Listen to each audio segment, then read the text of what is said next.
오늘 우리가 이 짧은 구절이지만 여기에는 아주 너무 중요한 그러한 개념들이 들어가 있습니다. 특별히 우리가 복음에 대한 아주 중요한 개념들이 들어가 있기 때문에 조금은 로마서가 조금 딱딱하죠, 그죠? 그러니까 여러분 이해하세요. 제 설교가 딱딱한 게 아니라 로마서가 딱딱한 거예요. 로마서가. 그러니까 저를 탓하지 마시고 로마서를 탓하세요. 그런데 이 로마서의 이 개념들을 여러분들이 오늘 정말 깊이 여러분들이 음미하고 그 복음의 그 핵심적인 개념들을 이해하고 나면 이제 그 다음부터 이 로마서가 좀 더 읽어지기가 쉬워질 거예요. 그래서 여러분 책을 처음에 볼 때도 처음에 개념을 제대로 정립하고 들어가지 않으면 그 다음을 넘어갈 수 없잖아요, 그죠? 그래서 처음에는 좀 이런 철학책들이나 신학책들은 개념을 정리하느라고 좀 초반에 어려움을 겪습니다. 그러다가 개념이 딱 서고 나면 그 다음부터 술술술 익히게 되는 것이 보통의 그런 책들인데 오늘 이 로마서도 마찬가지예요. 그래서 오늘 이 복음에 아주 중요한 진수가 있는 이 말씀, 로마서 1장 17절은 그냥 한마디로 말하면 로마서의 전체 주제다 이렇게 말해도 과언이 아닐 만큼 대단히 중요한 그런 개념들이 여기에 들어있다라고 하는 것을 여러분 꼭 기억하시기 바랍니다. 자, 오늘 우리가 처음에 16절에 보니까 내가 복음을 부끄러워하지 않는다 이렇게 되어 있어요. 그러니까 사도 바울은 나는 복음을 부끄러워하지 않는다 이렇게 말하는데 저는 이게 반대로 들려요. 어떻게 들리냐면 그 당시 많은 그리스도인들은 복음을 부끄러워했다 이렇게 들려요. 그렇죠? 나는 복음을 부끄러워하지 않아 이렇게 말하지만 그것은 다르게 말하면 그 당시 많은 그리스도인들은 복음을 전하면서 그 복음에 대해서 전하는 것에 대해서 부끄러워했다라고 하는 것으로 보입니다. 그래서 이 부끄러워하다, 부끄러워하는 이라고 하는 이 단어는 에파이스키노마이라고 하는 그런 헬라어인데 이것은 다르게 번역하면 불쾌한 그런 의미가 있어요. 불쾌한. 사실 실제로 보면 이 전도자들이나 그 당시 초대교회 성도들이 복음을 처음 전했을 때 사람들의 반응이 어땠냐? 불쾌했다는 거예요. 여러분 생각해 보세요. 우리는 복음이라고 부르잖아요. 기쁜 소식, 굿 뉴스. 그렇게 우리는 지금 알고 있는데 그걸 실제로 들은 사람들의 입장에서 본다면 불쾌하게 여겨졌다. 별로 좋아하지 않았다, 그 내용을. 그리고 그 어떤 사람들은 그 복음을 들으면 막 비웃으며 조롱했어요. 피식피식 웃었어요. 야, 그게 뭐야? 그렇게 웃었어요. 비웃었어요. 어떤 사람들은 아주 비판적으로 그것을 받아들였어요. 어떤 사람들은 막 화를 내면서 이 전도자들을 공격까지 했어요. 그래서 사실은 초대교회 성도들은 처음에 복음을 전하는 것을 좀 주저주저했고 머뭇거렸어요. 전하면서도 자신 있게 사실은 못 전했어요. 그 당시에 사람들은. 그래서 이 소심한 성도들은 부끄러운 태도를 보였고 그리고 눈치를 많이 봤어요. 그리고 그냥 야 이거 괜히 이거 뭐 모르는 사람들에게 믿지 않는 사람들에게 이 우리가 알고 있는 이 복음을 전해봤자 웃음거리만 되니까 그냥 우리끼리만 그냥 통용하는 그러한 고백으로 우리가 그냥 그렇게 살자. 그런 사람들도 있었어요. 여러분 오늘날 많은 그런 교회들이 지금 이런 상황에 빠져 있죠. 야 이거 더 이상 전도가 안 돼, 이 시대는. 그냥 우리들끼리 교회 안에서 그냥 우리들끼리 서로가 알잖아. 우리들끼리 믿잖아. 그러니까 우리들끼리만 통용하는 그런 복음으로 끝날 때가 참 많이 있어요. 그 당시도 마찬가지였어요. 그러니까 우리가 생각할 때 야, 요즘 시대 우리 이 21세기 이 대한민국은 지금 점점점 타락해 가고 있고 점점점 지금 종말의 때가 오니까 복음을 안 받아들여 이렇게 생각하지만 사실은 그렇지 않았다는 거예요. 2000년 전에도 똑같았다는 거예요. 복음을 들으면 반응이 똑같았어요. 여러분, 반응이 똑같았다는 사실을 여러분 잘 기억하십시오. 그러니까 2000년 전에도 반응이 똑같았고 지금도 복음을 들으면 반응이 똑같다는 거예요. 그래서 이 복음을 들으면 싫어하고 불쾌해하고 회피하고 화를 냈어요. 듣지 않으려고 했어요. 여러분, 그런데 왜 그러면 사람들이 왜 이 복음을 들으면서 굿뉴스로 처음에 받아들이지 못했을까? 그 당시를 한번 여러분 상상해 보십시오. 그 당시에는요, 이 교회에 대한 성 그리스도인에 대한 이미지가 좋았을까요? 나빴을까요? 이미지가, 그 당시의 이미지가 전혀 여러분들 출제 의도를 전혀 모르는 듯한 그런 표정으로 앉아 계세요. 그 당시 초대교회 그리스도인들은요, 대부분 유대인들이었죠. 대부분 유대인들이었고 이방인들 가운데서는 최하층 계급에 속해 있는 사람들이 대부분 예수를 믿었어요. 아니면은 남성들보다는 여성들이 믿었고, 그리고 이 복음을 전한 이 전도자들에 대한 그 이미지는 그렇게 썩 좋지가 않았어요. 아주 고집스러운 유대인들, 그리고 사회에서 별 볼 일 없는 노예들이나 그 최하층민들이 믿는 신흥종교, 여자들이나 그 엄마 따라 다니는 그런 어린 애들이나 믿는 종교, 그리고 행색이 남루한 그 전도자들이 전하는 그 전도, 그렇게 그 당시에는 사람들이 이미지를 갖고 있었단 말이에요. 그러니까 그렇게 부정적인 이미지가 있으니까 아무리 복음을 전해도 먹히지가 않는 거예요. 여러분, 이 선입견이 얼마나 무섭습니까? 이 선입견이 저 하층민들이 믿는 그런 종교를 그걸 뭘 믿는다고 그래, 그렇게 생각했단 말이죠. 그러니까 그 당시로 이미지가 안 좋았고, 오늘날 우리 한국교회는 또 이미지가 안 좋죠. 왜 안 좋아? 이건 우리들의 잘못된 그러한 모습 때문에 안 좋죠. 어쨌든 2000년 전에도 그리스도인은 이미지가 안 좋았고 오늘도 이미지가 안 좋아요. 그러니까 일단은 우리의 그 복음을 듣기도 전에 사람들은 별로 좋게 여기지 않는다는 거예요.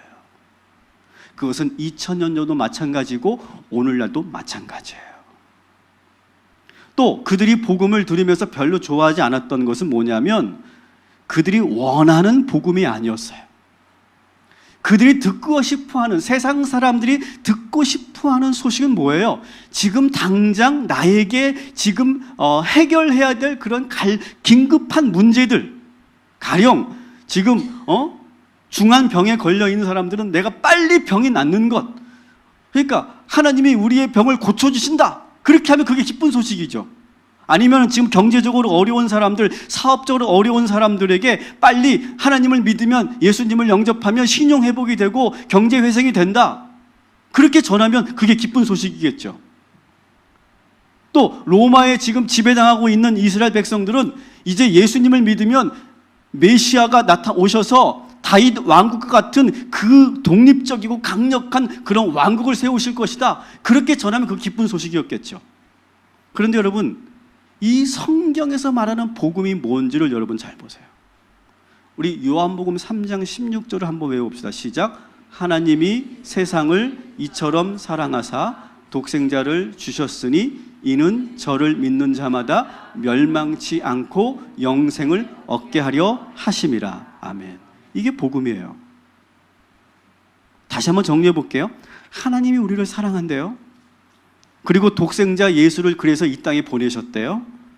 그리고 예수님께서 우리의 죄를 위해 십자가에 달려 죽으셨대요. 그리고 그로 인해서 우리의 죄의 문제가 해결되어서 이 사실을 믿는 자는 죽지 않고 영생을 얻는데요. 한번 그거를 객관적으로 세상 사람들이 그 말을 들었다고 생각해 보세요. 우리 말고 그 말을 세상 사람이 들었다고 생각해 보세요.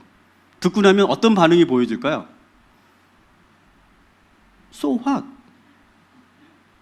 그래서 어쩌다는 건데?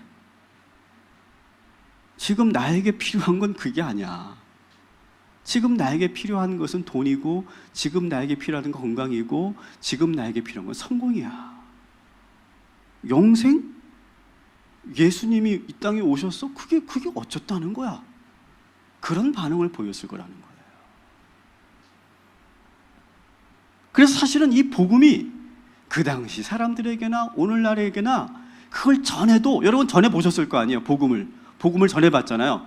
반응이 어때요? 그 복음을 들으면서 막 내가 정말 몰랐던 소식을 들은 것처럼 막 닭똥 같은 눈물을 흘리면서 막 우리가 반응합니까? 믿지 않는 사람들이? 그게 어쩌다는 건데 그런 반응을 보인단 말이에요. 2000년 전이나 지금이나 똑같다는 거예요. 그러니까 세상 사람들에게 영생, 구원, 생명, 죄사함, 이건 좀 막연한 이야기고 좀 먼, 나와는 상관없는 이야기처럼 여겨진다는 거예요. 그게 정상이에요. 그게 정상인 거예요. 세상 사람들은 지금 자신이 지금 직접 갖고 있는, 당면하고 있는 이 문제를 해결하는 것이 구원이라고 보는 거예요. 그러니까 처음에 복음을 듣는 사람들은 즉각적인 반응을 보이지가 않는 게 당연한 거다. 여러분, 그러나 이 복음을 처음에는 그게 어쩌다는 건데 라고 했는데, 이 복음을 들으면 들을수록 어떤 변화가 일어나느냐? 우리가 예수를 믿게 된 근본적인 변화는 뭐냐? 우리도 가난의 문제, 경제의 문제, 실패의 문제, 질병의 문제, 우리 인생에 살면서 여러 가지 문제가 있어요. 부부간의 문제, 자식의 문제, 뭐 여러분의 그런 지금 직장 생활의 문제, 여러 가지 문제들이 막 있잖아요. 여러 가지 문제들이 다 있는데 그때 그 문제만 해결하는 것이 끝나는 것이 아니라 근본적인 문제가 있구나. 이 근본적인 문제가 뭐예요? 하나님과의 관계가 근본적인 문제구나. 그것을 우리가 어느 순간 그것을 깨닫게 되었죠. 그러면서 이 복음이 그래서 하나님이 우리를 사랑하셨고 예수께서 우리를 위해서 이 땅에 오셨고 그리고 우리의 죄를 사하셨고 그리고 우리가 그것을 믿음으로 인해서 우리가 구원을 받게 되었고 그 구원을 통해서 우리가 영생의 삶을 사는 거구나. 이 세상의 경제 문제, 뭐 질병의 문제, 여러 가지 그런 어려움의 문제, 여러 가지 복잡한 그런 관계의 문제, 그 모든 것의 핵심은 뭐냐? 따라합시다. 하나님과의 관계. 이게 본질이구나. 그걸 우리가 나중에 알면서 우리가 이 복음의 그런 진리를 우리가 이해하게 된 것이지, 처음부터 듣는 사람들은 이것이 그렇게 와닿지 않는다라고 하는 거예요. 사랑하는 여러분, 우리는 이미 알고 있죠. 이 세상에 모든 복잡한 문제들이 있지만 그것은 하나님과의 관계가 온전히 정립되고 확립되기만 하면 그 모든 문제는 저절로 해결되는 줄 믿습니다. 지금 그거를 말하는 거죠, 복음은요. 그래서 이 땅 밑에 있는 그 잡다한 인생의 문제들, 그 위에 있는, 초월해 있는 그러한 그 본질적인 문제를 해결함으로 인해서 저절로 이 땅의 문제들이 해결함을 얻는다. 이것이 복음의 핵심이에요. 가장 근원적인 해결법을 제시하고 있는 것이 우리 기독교의 복음인 것이죠. 사랑하는 성도 여러분, 오늘도 그 복음의 핵심을 우리가 붙잡게 되기를 주님의 이름으로 축원합니다. 왜 제가 이 말씀 드리는 줄 아세요? 우리가 예수를 믿으면서 자꾸 이걸 잊어버려요. 그래서 자꾸 지금 이 땅의 문제에 근심해요. 걱정해요. 염려해요. 그래서 막 여기에 지금 창념해 있고 이 문제에 지금 막 골몰하고 있어요. 근데 뭐 하면 된다고요? 하나님과의 관계가 확립되고 하나님과 관계가 분명해지면 이 문제는 해결되는 거예요. 근데 자꾸 우리가 이걸 놓쳐요. 우리 믿는 사람도 놓쳐요. 세상 사람들을 말할 게 아니에요. 우리 믿는 사람도 그걸 자꾸 놓치고 잊어버린다니까요.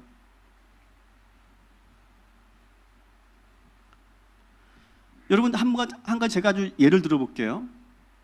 여러분, 하나님을 온전히 믿으면 우리들의 이 경제적인 문제가 해결될 줄 믿습니다. 근데 이 말을 여러분 제가 잘 분석해 드릴게요. 이 말은 예수 믿으면 구원받고 부자 된다, 그 말이 아니에요. 그 말이 아니에요. 예수 믿으면 구원받고 부자 된다, 이것은 뭐예요? 소위 삼박자 구원론 이렇게 말해요. 삼박자 구원론. 근데 지금 우리가 지금 말하려고 하는 것은 그걸 말하는 게 아니에요. 자, 하나님과의 관계가 올바르게 확립되면, 예수를 우리의 구원자로 믿으면, 따라합시다. 현재의 어려움을 이길 수 있는 힘을 얻게 된다. 그러니까 부자가 된다는 말이 아니에요. 현재의 이 어려움을 이길 수 있는 힘을 우리들에게 주시는 줄 믿습니다. 그게 중요한 거예요. 그래서 그러한 그 경제적인 어려운 상황에서도 따라합시다. 포기하지 않고 잘 감당하며 극복할 수 있는 힘을 얻게 된다. 이것이 구원이에요. 하나님을 믿고 예수님을 사랑하기 때문에 이제는 따라합시다. 가난이 부끄럽지 않다. 따라합시다. 가난함 속에서도 기쁨을 빼앗기지 않는다. 이게 구원인 줄 믿으시기 바랍니다. 이게 진정한 구원의 의미예요. 그래서 그런 의미에서 예수 믿고 구원받으면 잘 살게 된다는 삼박자 구원론은 완벽한 구원이 아니에요. 제가 분명히 말씀드릴게요. 하나님을 믿으면서 누리게 되는 가장 큰 축복은, 다시 한번 따라합니다. 지금의 문제가 문제로 여겨지지 않는다. 이것이 복음이고 이것이 구원인 줄 믿으시기 바랍니다. 그래서 우리가 예수를 분명히 믿고 복음이 우리 안에 들어오면 넉넉히 이길 수 있는 자신감이 생겨요. 어떤 상황에서도 기쁨을 빼앗기지 않아요. 그래서 여러분, 오늘 이 시간 복음을 믿어 이 구원의 기쁨을 누리게 되는 저와 여러분이 되기를 주님의 이름으로 축원합니다. 그리고 이 복음을 자신 있게 전하노라. 나는 이 복음을 부끄러워하지 않는다. 그러니까 그게 지금 사도 바울의 고백인 거예요. 근데 여전히 이 복음은 조금 이 세상 사람들에게는 좀 상식적으로 이해가 되지 않는 부분이 또 하나가 있어요. 이 문제를 해결해야 돼요. 이 복음이 잘 안 받아들여지는 또 하나의 문제는 뭐냐면, 이 복음에서 제시하는 방법이, 따라합시다. 너무 쉽다. 너무 쉬워 보여요. 이게 문제예요. 여러분, 쉬우면 좋을 것 같은데 이게 쉬우니까 별로 매력이 없는 거예요. 그러니까 예수를 믿기만 하면 저절로 구원을 받는다. 이게 다 되게 좋은 소식 같죠? 근데 이게 되게 싸 보이는 거 있죠? 구원보다 더 좋은 게 뭐예요? 10원이잖아. 너무 싸, 너무. 구원은 너무 싼 거야. 10원도 안 돼. 구원밖에 안 되는 거예요. 그러니까 사실은요, 이게 세상 사람들에겐 그렇게 매력적으로 느껴지지가 않는 거예요. 당연한 거 아니겠어요? 여러분 사회적으로 성공한 사람들 보세요. 지금 우리가 로마인들을 향해서 지금 이 복음을 전하고 있잖아요. 로마에 사는 사람들 로마 시민권자들이고요. 그 당시 최고의 국제 도시예요. 가장 잘 사는 사람들이 몰려 있는 곳이에요. 자, 거기서 이 구원을 얘기하는 거예요. 근데 여러분, 사회적으로 성공한 사람들은요, 이런 생각이 있어요. 남다르게 피나는 노력을 해서 그 1%에 들어가는 거예요. 그죠? 남들이 못하니까 그걸 내가 기를 쓰고 노력해서 내가 그것을 이루는 거예요. 그래서 공부도 1% 안에 들어가고 스펙도 1% 안에 들어가고 실적도 1% 안에 들어가야 남들이 갖지 못한 것을 갖는 거예요. 거기서 오는 성취감, 그런 게 있잖아요. 즐거움이 있잖아요. 그런데 성경에서 뭐라고 말해요? 구원은 누구나 얻을 수 있다, 이렇게 말해요. 어떤 노력도 없대요. 어떤 율법을 지키거나 어떤 도덕적인 행동을 하거나 헌금을 많이 내거나 착한 일을 많이 하거나 그런 것도 필요 없대요. 그냥 예수를 믿기만 하면 구원을 얻는다는 거예요. 여러분, 로마라고 하는 이 거대 도시의 이 상류층에 속하는 사람들은 여러분 대단히 그 특권의식을 갖고 있는 사람은 아니겠어요? 그래서 모두가 야, 로마 시민권자야. 그러면 모두가 선망하면서 우러러 봅니다. 그리고 그들은 아주 유명한 그런 철학의 스승들에게서 많은 그런 공부를 합니다. 그리고 어느 가문 출신이냐, 그 배경 때문에 일반 사람들은 누리지 못하는 그들만의 그 혜택이 너무너무 크잖아요. 그런데 그들에게 지금 구원을 얘기한다고 생각해 보세요. 매력적일까요? 아무런 노력도 필요하지 않고 오직 믿기만 하면 구원을 받는데요. 성경에서 전도자들이 하는 말이 더 이 상류층들에게 별로 매력적이지 않은 이유는, 알고 봤더니 이 구원은 나만 받는 게 아니고 옆집도 구원을 받는데, 뒷집도 구원을 받는데, 심지어는 앞집에 있는 그 노예도 구원을 받는데, 이게 뭐야? 그게 전혀 매력적이지 않잖아요, 여러분. 로마 시민권은 아무나 못 받는 거였어요. 그래서 유대인이나 헬라인이나 그런 다른 그런 사람들은 이 로마 시민권 하나 얻는 것이 너무 선망이었고 너무너무 그 소망이었잖아요. 그런데 천국 시민권은 어때요? 다 준대요. 다 천국 시민이 될 수 있고, 다 예수만 믿으면 천국 시민권자가 된대요. 만일 여러분이 로마인이라면 이 구원이 기쁘겠습니까? 그래서 실제로 이 로마인들이나 헬라인들에게는 이 구원이 매력적으로 느껴지지 않았던 거예요. 근데 오늘날도 저는 마찬가지라고 봐요. 만일 이 기독교가 좀 전략을 바꿔서 이 기독교는 대한민국의 1%만 구원을 받는다. 그리고 막 교회도 딱 여기에 우리 150석인데 150명만 들어올 수 있다. 그리고 오려면 번호표를 뽑아야 된다. 그리고 뒤에서 기다려야 된다. 나가는 사람이 있을 때만 들어올 수 있다. 이런 전략을 한다면 어떨까요? 그러면 아마 길을 쓰고 올걸요. 이게 보통 사람들이 갖고 있는 심성이에요. 그러니까 이 로마인들의 입장에서 본다면 이 복음은 시중에서 파는 아주 값싼 그러한 상품처럼 느껴졌을 거예요. 그러나 이 로마인들도 그렇고 우리 현대인도 그렇고 모르는 게 있어요. 정말 모르는 게 있는데, 여러분, 로마의 최고 상류층과 구원받은 사람은 완전히 그 관점과 생각이 다르다는 것을 여러분 기억하시기 바랍니다. 로마나 강남의 1% 상류층들은 자기들만의 도시, 자기들만의 모임을 고집합니다. 그러면서 아무나 끼어들지 못하게 하는 아주 배타성을 가지고 있어요. 그러나 구원받는 사람들은 어떤 사람들이냐? 지금 내가 누리고 있는 것을 가능하다면 많은 사람들이 누리기를 원하는 것이 구원받은 자들의 성품인 줄 믿으시기 바랍니다. 우리들 마음속에 그런 마음이 있어야 된다는 거야. 구원받은 사람이라면 나만 예수 믿어 행복한 것이 아니라, 가능하면 모든 사람들이 예수를 믿어 지금보다 더 행복해지기를 원하는 사람들, 그들이 바로 구원받은 자들임을 믿으시기 바랍니다. 그래서 1%의 로마의 상류층과는 다르게 구원받은 사람들은 더 많이 나눠주고 더 많이 알리고 더 많은 사람이 누리게 하는 거예요. 그래서 예수님은 이 땅에 오셔서 인류 모두가 하나님을 믿고 모두가 구원받는 그런 비전을 갖고 이 땅에 오셨잖아요. 그것이 하나님의 비전이고 그것이 예수 그리스도의 사명이었잖아요. 여러분, 내가 믿고 있는 이 예수 그리스도를 더 이상 숨기지 마시고 모두에게 적극적으로 알리는, 복음을 부끄러워하지 않는 저와 여러분이 되기를 주님의 이름으로 축원합니다.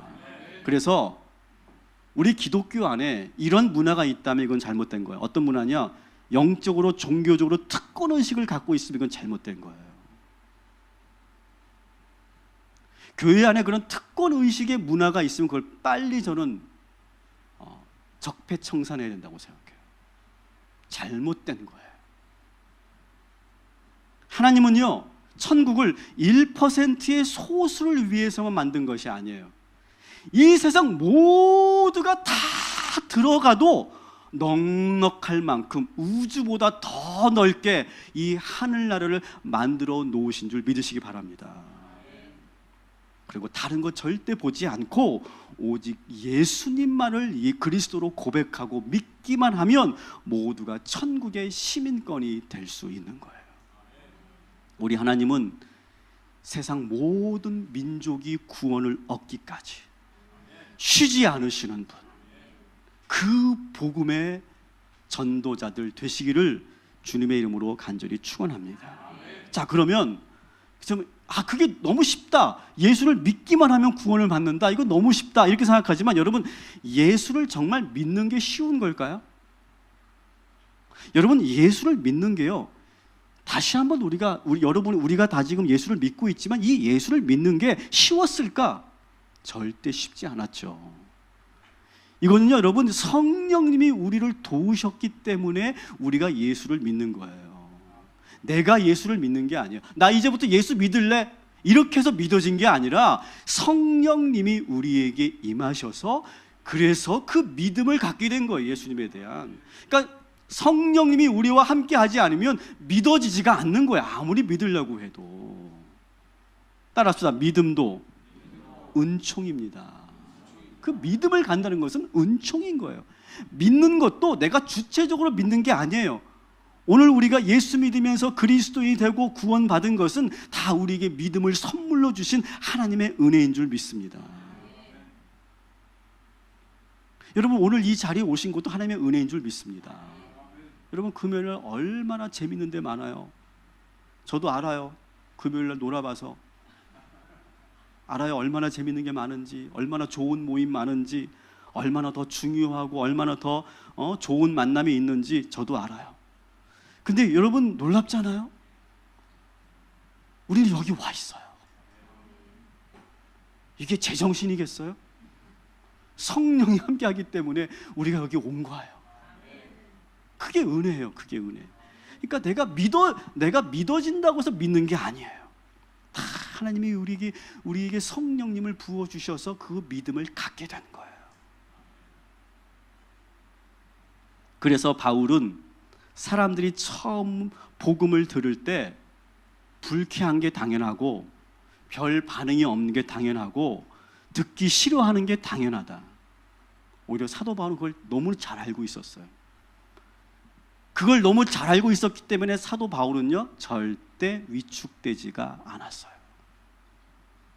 그러면서 다시 따라합시다. 나는 복음을 부끄러워하지 않는다. 여러분, 절대로 오늘 이 말씀을 들으시고 절대로 복음을 부끄러워하지 않게 되기를 주님의 이름으로 축원합니다. 바울은 가슴에 복음을 받아들이는 순간부터 어디에서나 누구에게나 복음을 전하였어요. 그래서 15절에 보니까 뭐라고 말합니까? 나는 할 수 있는 대로 복음을 전했다. 내가 복음이 딱 들어온 순간부터, 그 복음이 나를 완전히 거듭나게 한 순간부터 나는 할 수 있는 대로, 그것이 유대인이든 헬라인이든 야만인이든 미련한 자든 상관없이 누구에게나 나는 복음을 전하였고, 그들의 반응에 나는 연연하지 않았다. 그들이 나를 공격하고 핍박하고 비웃고 조롱하고 그리고 그냥 쌩까더라도 나는 계속해서 복음을 전했다. 15절 말씀을 다시 한번 같이 우리가 선포합니다. 시작. 그러므로 나는 할 수 있는 대로 로마에 있는 너희에게도 복음 전하기를 원하노라. 그래서 나는 로마 너희들에게 가서도 나는 담대하게 복음을 전할 거야. 바울은 지금까지 본 것처럼 복음을 처음 전할 때 어떤 반응이 나올지 아주 잘 알고 있었어요. 유대인들이 어떤 말을 할지, 헬라인들이 뭐라고 말하며 비웃을지, 로마인들이 어떤 반응을 보일지 다 알고 있었어요. 그러나 바울은 전혀 거기에 개의치를 않았어요. 여러분은 언제 교회에 다니는 게 부끄럽습니까? 저는 솔직히 목사지만 솔직히 제가 말하는 거예요. 미용실에 가면 꼭 이분들 물어봐. 뭐 하시는 분이세요? 그럼 우리 아내는요, 저 교회 사모예요. 그래요. 근데 저는 그걸 말을 못 하겠어요.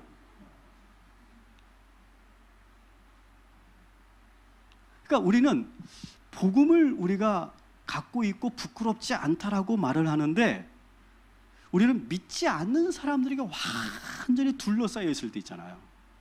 가령 뭐 이렇게 막 뭐 회식을 갔는데 뭐 한 20-30명이 다 같이 이제 앉았는데 다 안 믿어. 예수를 안 믿어. 근데 나만 다 기도를 하자니 이게 좀 거시기 한 거야. 나에게 모든 시선이 다 올 것 같고, 그러니까 눈치를 이렇게 보다가 기도를 또 안 할 수는 없으니까 아주 그 절묘한 방법을 딱 만들었죠. 하나님 3번입니다. 이렇게 하고 끝나는 거예요. 1번은 취침 전의 기도, 2번은 일어나서 기도, 3번은 식사 전 기도. 이렇게 정해놓고 하나님하고 하나님 3번입니다 하고 끝나는 거예요. 들키지 않으려고. 우리가 그럴 때가 참 많이 있다는 거죠. 그리고 또 우리가 복음을 전할 때 이런 경우가 참 어려워요. 이 사람이 예수를 믿지 않는 사람이 나보다 월등하게 뛰어나다고 생각할 때, 내가 그 사람만 보면 내가 열등감이 생기고, 내가 그 사람만 보면 내가 왠지 위축되는, 그 사람 앞에서는 내가 왠지 부끄러워지는 거예요. 내가 예수 믿는 게 부끄럽고 내가 복음을 전하는 것이 왠지 위축돼요. 또 언제 우리가 부끄럽습니까? 우리가 그 죄의 현장에 있을 때 우리는 이 복음이 부끄럽죠. 그리고 언론에서 계속해서 이 기독교에 대한 안 좋은 보도가 나올 때, 그럴 때 우리는 항상 얼굴이 빨개지고 그리고 부끄러워져요. 자, 그런데 바울은 거기에 전혀 개의치 않았다는 거예요. 왜 그런지 아십니까? 저는 여기서 아주 큰 은혜를 받았어요. 복음을 전하였을 때 처음에는 이 사람들이 말로 표현할 수 없는 그런 그 부정적인 그런 피드백을 보이는데 막 핍박도 하고 비웃고 조롱하고 막 그냥 그렇게 하는데, 차츰차츰 보니까 놀라운 변화가 일어나는 것을 이 바울은 봤기 때문에 그래요. 16절을 한번 볼게요. 다시 한번 읽어봅니다. 시작. 내가 복음을 부끄러워 아니하노니 이 복음은 모든 믿는 자에게 구원을 주시는 하나님의 능력이 됨이라. 아멘. 자, 보세요. 복음을 전하는 자나 그 복음을 들은 자 모두에게 뭐가 나타났어요? 하나님의 능력이 나타났어요. 여러분, 이 하나님의 능력이라는 개념이 상당히 중요한 개념이에요. 오늘에서 복음의 씨앗이 뿌려지는 거예요. 사람들의 마음에 그 복음이 떨어지는 거예요. 그럼 그 복음은 그냥 죽거나 사라지지 않고 그 씨앗은 우리 안에서 계속 꿈틀거려요. 믿지 않은 사람들에게 복음을 전했어. 피 하고 웃었어. 비웃었어. 웃기지 마. 조용히 해. 시끄러. 그렇게 반응했어. 그런데 그 복음은 그 안에서 꿈틀하고 있는 거예요. 그래서 여러분, 하나님의 능력할 때 이 능력은 우리 여러분 사도행전 1장 8절 우리 사도행전 강의할 때 여러분 기억나시죠? 오직 성령이 너에게 임하시면 너희가 뭘 받고? 권능을 받고. 바로 여기 말하는 이 권능, 능력이에요. 디나미스라고 하는 거예요. 그래서 복음이 우리 안에 딱 들어오면 그것이 하나님의 능력이 되어서 마치 그것이 생명이 돼요. 생명력이 되어서 이 허허벌판에 씨앗이 떨어졌는데 그것이 죽지 않고 생명력을 가지고 어떻게든 그것을 살아냅니다. 그래서 싹이 돋고 줄기가 나고 가지가 나고 잎이 나고 그리고 꽃이 피고 열매를 맺고 그 열매가 다시 떨어져서 다시 씨가 되고 그 씨앗이 또 자라고 또 자라서 순간 그 씨앗 하나로 인해서 모든 이 허벌판이 숲이 되어버려요. 이것이 바로 하나님의 능력이에요. 이 능력이 이제는 숲이 되어버릴 정도로 되니까 이게 뭐예요? 권력이 되어버려요. 아예 그냥 강력한 권력이 되어버리는 거예요. 그 어떠한 어둠의 세력도 침투하지 못하는 그런 울창한 숲을 만드는 것이 이 복음의 하나님의 능력인 줄 믿습니다. 복음에는 바로 이와 같은 하나님의 능력이 있다. 사도 바울은 그것을 여러 번 매 순간순간 그것을 체험한 거예요.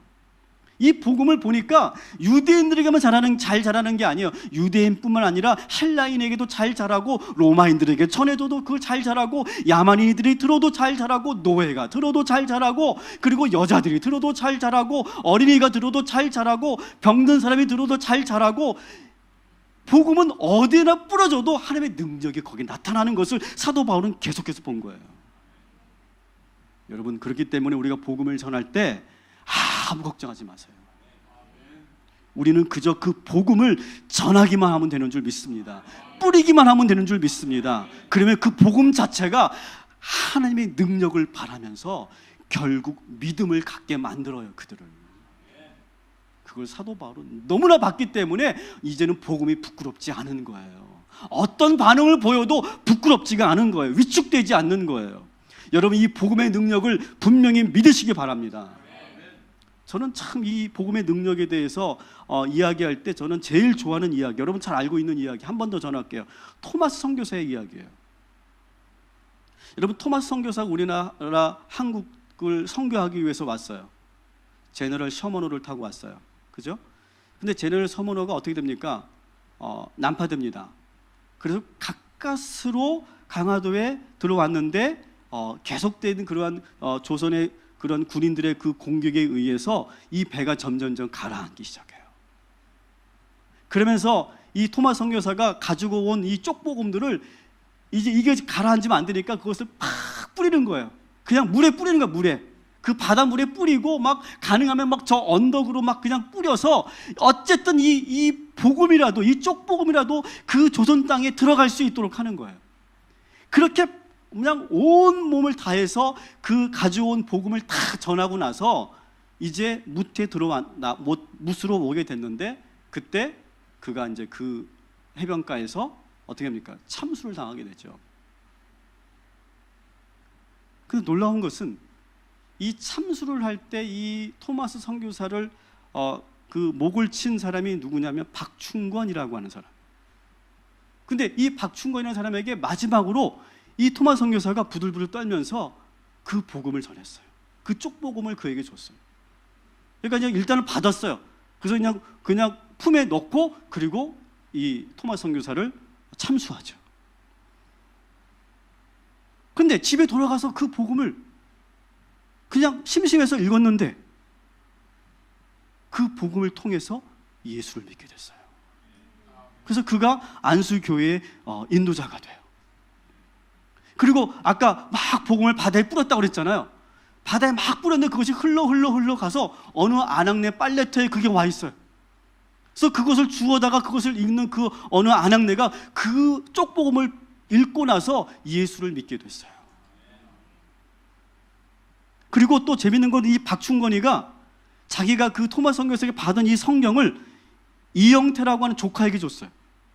근데 그 조카가 그 복음을 읽고 나서 어떻게 되냐면 성경을 번역하는 일을 감당하게 돼요. 그리고 토마스 선교사가 잡히기 직전에 12살짜리 최치량이라고 하는 사람에게 성경 3권을 줬습니다. 그러니까 어린애잖아요. 어린애가 이게 뭐 전혀 뭐 알지도 못하는 이게 뭐야? 그래갖고 그냥 받았어요. 그 서양의 그런 그 눈이 큰 사람, 코가 그냥 큰 사람에게 받았어요. 그래서 최치량이 그 어린아이가 이 성경을 가지고 왔는데 그것을 박영식이라고 하는 사람에게 줬어요. 근데 박영식이 그 성경을 받고서 다 북 뜯어가지고 뭐 했냐면 도배지로 사용했어요. 그 당시 이 성경이 도배지로 최고였어요. 잘 붙었어요. 그래서 방 전체가 다 성경이었어요. 그래서 이 박영식이가 누워서 자려고 하는 천장에 하나님께서 여호와께서 말씀하시되 쫙 있는 거예요. 이쪽에 봐도 하나님 말씀이, 저쪽에 봐도 하나님 말씀이 있는 거예요. 근데 그 순간 그 말씀을 듣고 가슴이 뜨거워지면서 예수를 믿게 됐어요.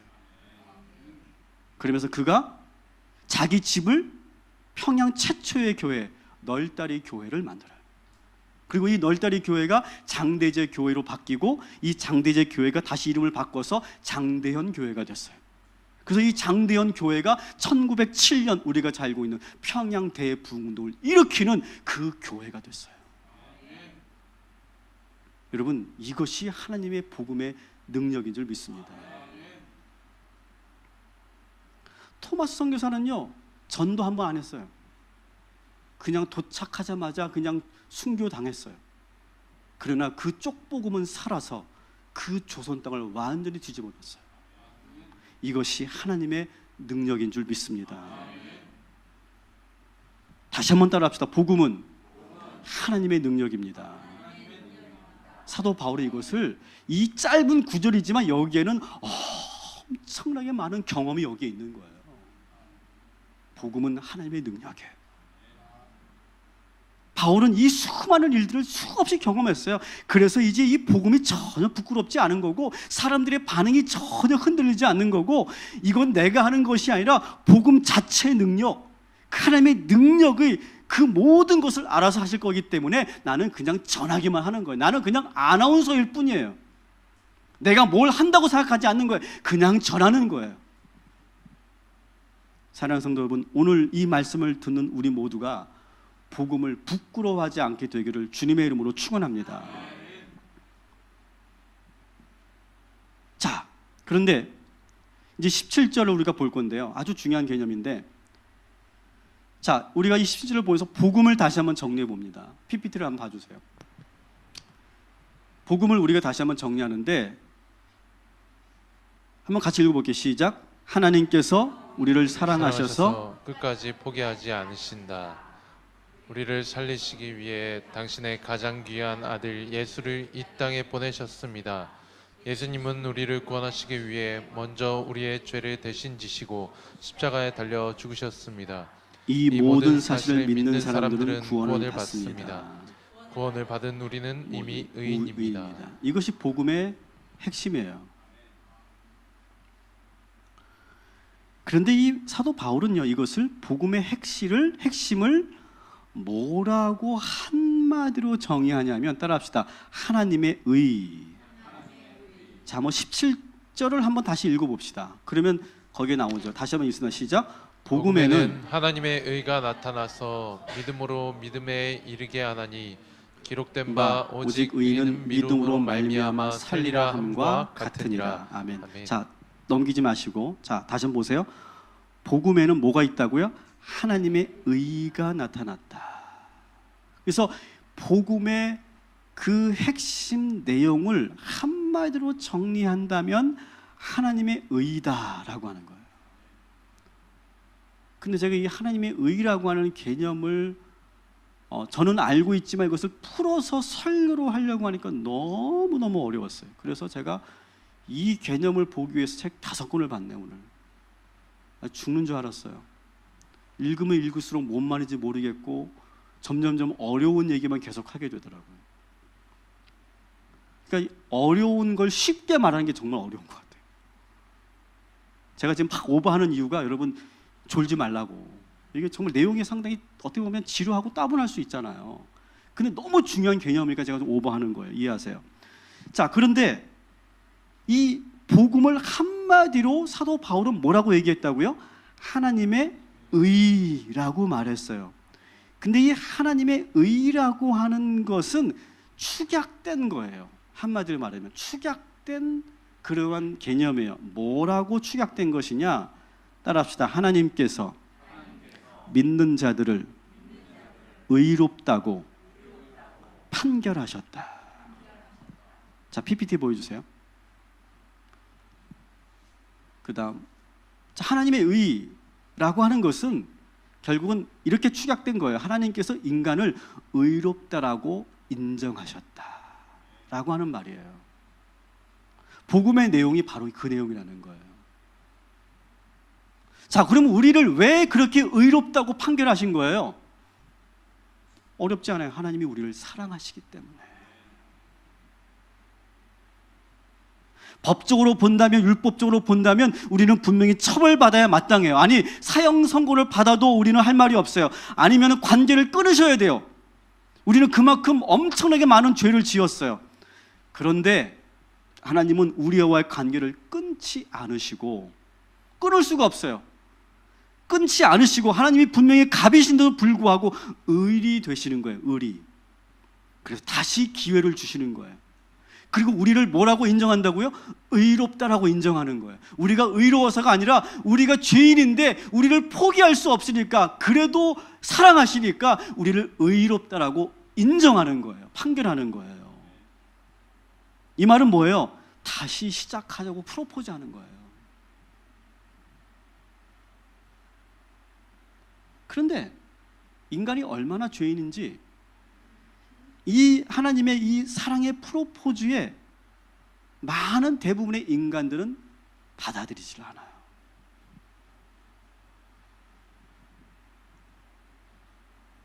그래서 이 하나님의 사랑을 믿어야 우리가 구원을 얻는다라고 말하는 거예요. 그래서 17절에 보면 따라합시다. 믿음으로 믿음에 이르게 한다. 자, 이 말은 뭐냐? 뭘 믿으라는 거예요? 하나님께서 우리를 사랑하신다 라고 하는 걸 믿는 거예요. 여러분, 제발 이 하나님의 사랑을 꼭 믿으시기 바랍니다. 제가 누차 강조하죠. 세상에 가장 불행한 사람은요, 부모의 그 사랑을 의심하는 사람들이에요. 그 사람들이 가장 불행해요, 보면요. 근데 우리는 한 번쯤은 그렇게 생각해 보셨을 거예요. 우리 엄마는 날 사랑하지 않아. 우리 아빠는 날 사랑하지 않아. 여러분, 그런 생각 해보셨어요? 안 해보셨어요? 해봤죠? 웃는 자녀들이 몇 명 있어. 해봤어요. 저도 해봤어요. 그 사랑을 의심해요. 근데 그 사랑을 죽을 때까지 의심하는 사람들은요, 불행해져요. 정말 불행해지는 거예요. 근데 다행히도 우리는 그 부모의 사랑을 내가 믿게 되는 순간이 있었죠. 마찬가지로 하나님께서 우리를 이토록 사랑하신다는 것을 처음엔 믿지 않았는데 어느 순간 그것이 확 믿어질 때가 있었을 거예요. 그때 비로소 우리가 구원을 받는 거죠. 자, 여기서 믿는다는 건 뭐예요? 하나님의 사랑을 믿는다는 것은 일단은 하나님의 사랑에 내가 감동이 되어야 되는 거예요. 감동이. 끝까지 나를 포기하지 않고 계속적으로 붙잡고 계시고 계속해서 사랑하시는 그 사랑이 어느 순간 막 감동으로 밀려오는 때가 우리들에게 있어요. 우리가 자녀들을 키우다 보면 우리가 하나님처럼 완벽하지는 않지만 그 자식을 포기하지 않고 계속 그 자식을 붙잡기 위해서 우리가 끌려갈 때가 있어요. 분명히 그 자녀가 잘못했는데 더 이상 그 자녀가 더 어긋나지 않도록 오히려 그 부모가 쫓아가는 거예요. 끌려가는 거예요. 여러분, 그렇게 끌려가 보신 적 있어요? 있어요? 대부분의 부모는요, 결국은 끌려가게 되어 있습니다. 저도 우리 부모님을 끌어본 적이 있어. 이렇게도 날 사랑하셔? 이렇게도 날 사랑하셔? 이렇게 해도? 근데 끌려오더라고요, 부모님들이. 왜? 사랑하기 때문에. 그놈이 한 행동을 보면 이거 정말 용서할 수 없는 일이에요. 다른 집 자식이라면 그냥 확 끊어버렸을 거예요. 아니, 신고해버렸을 거예요. 그래도 그것을 내가 포기하지 않고 붙잡고 그냥 끌려가는 거예요. 포기하지 않는 거예요. 근데 참 감사한 거는 그렇게 막 끌려가다가 어느 순간 이 자녀들이 처음엔 그걸 몰랐다가 어느 순간 그 사랑이 파도처럼 밀려옵니다. 막 그러면서 막 그 뜨거운 그 한량없는 그 은혜와 사랑을 막 경험하게 되는 때가 있어요. 그게 은혜죠. 그러면서 그 부모의 사랑을 믿게 돼요. 그 부모의 이제 비로소 그 희생이 이제 비로소 보여요. 근데 그게 평생 안 보인다. 그건 부모도 불행하고 자식도 불행한 거예요. 근데 그것이 보여요. 하나님의 사랑도 마찬가지예요. 어느 순간 하나님이 나를 그토록 사랑하신다는 것을 내가 그것을 강하게 그것을 알게 되고 믿게 되고 강렬하게 믿어져요. 그러면 어떻게 될까요? 그 순간부터 우리는 어떻게 됩니까? 믿음으로 믿음에 이르게 돼요. 이 말은 뭐냐면 내가 주님이 나를 사랑한다는 것을 내가 믿으니까 더 큰 믿음을 갖게 되는 거예요. 어떤 믿음이냐? 예를 들어 볼게요. 내 뒤에 엄마가 있어. 어릴 때 계속 돌아보니까 엄마가 항상 내 뒤에 있어. 그걸 내가 믿으면 어떻게 됩니까? 더 넓게, 더 넓은 세상으로, 더 넓은 세상으로 가게 됩니다. 왜 가게 될까요? 내 뒤에 엄마가 있으니까.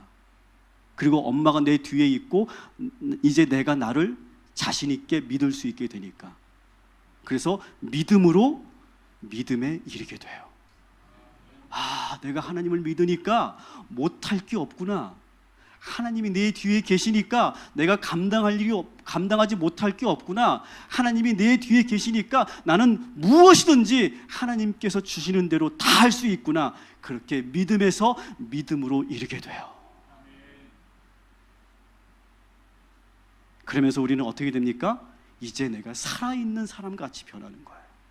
그래서 걱정도 사라지고 두려움도 사라지고 자신감도 생기고 모든 것이 감사하고 기쁘고 행복하고 미래에 대한 소망이 생기고, 그래서 그러한 그 상태를 뭐라고 말하고 있습니까? 오늘 17절에 보니까 살아있는 것처럼 느껴진다는 거예요. 그래서 따라합시다. 오직 의인은 믿음으로 말미암아 살리라. 내가 믿음을 갖게 되니까 내가 살아있는 것 같은 삶을 살게 된다라고 하는 거예요. 그래서 여기 산다는 것은 새로운 삶으로 산다는 거예요. 다시 태어난 것처럼 거듭난 삶을 산다는 거예요. 그래서 오직 의인은 믿음으로 살리라라고 하는 이 말은 앞에 있는 모든 내용을 결론적으로 한 문장으로 다시 정리한 거예요. 이 문장을 다시 한번 분석해 볼게요. 의인이라는 것은 뭐라고 그랬어요? 하나님께서 우리를 의인으로 인정해 주시는 거. 왜? 우리를 사랑하기 때문에. 근데 그 사실을 우리가 믿으면, 우리가 의인 되었음을 믿으면, 하나님이 우리를 그토록 사랑한다는 것을 믿으면, 온몸으로 그 사랑을 내가 경험하면 어떻게 됩니까? 우리는 살게 된다는 거예요. 살아있는 느낌을 갖게 된다는 거예요. 생동감과 충만함과 뜨거움과 능력과 힘과 다시 살아나는 것을 내가 경험하게 된다는 거예요. 오직 의인은 믿음으로 말미암아 살리라. 오늘 이 아주 중요한 우리 기독교의 복음의 핵심을 여러분 들으셨어요. 말씀을 정리합니다. 여러분 더 이상 복음을 부끄러워하지 마세요. 거기에 하나님의 능력이 있습니다. 그리고 우리는 이제 그 복음의 능력으로 우리가 그것을 믿기만 하면 믿음에서 믿음으로 우리가 나아가게 될 줄 믿습니다. 오직 의인은 믿음으로 말미암아 살리라. 여러분, 우리가 죽어있는 영혼이었다면 오늘 이 믿음을 가지고 다시 살아있는 우리의 영혼이 되기를 주님의 이름으로 간절히 축원합니다.